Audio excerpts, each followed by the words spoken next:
How perfectionism secretly destroys your life. Let me tell you a story. It's about a girl. She decided that she was going to be the perfect girlfriend. Not a good girlfriend, not a loving girlfriend, the perfect girlfriend. She approached the relationship the way a corporate consultant approaches a struggling business. Week 1, learn his favorite food.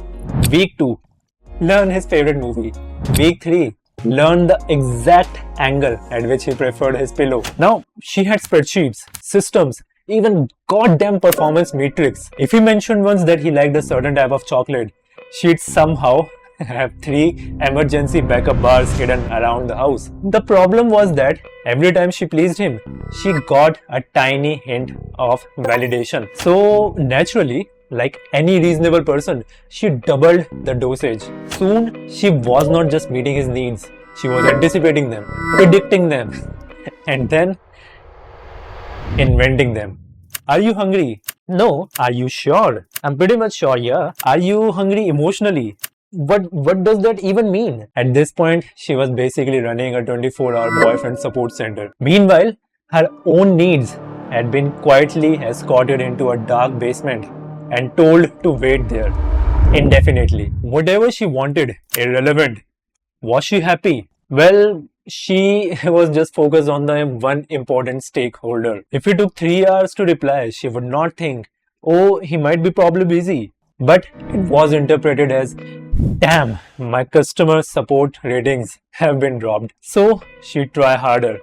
More helping, more pleasing, more checking, which, as it turns out, feels less like love and more like being followed around by a very enthusiastic life coach.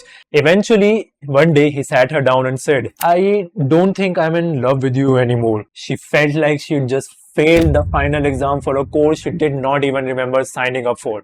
And that was devastating. She kept thinking, but I did everything right, which was exactly the problem. When she told me about it, as a third person, I could see she had spent so much energy trying to become the perfect girlfriend and in the process, accidentally stopped being an actual person. When I read about it, it turns out relationships are not won by collecting enough approval points. And people don't fall in love with a flawless customer service. They fall in love with a human being. And for a human, whatever is worth doing is also worth doing poorly. Because nobody remembers the one perfect date you planned 6 months ago, but they remember that you kept showing up on ordinary Tuesdays.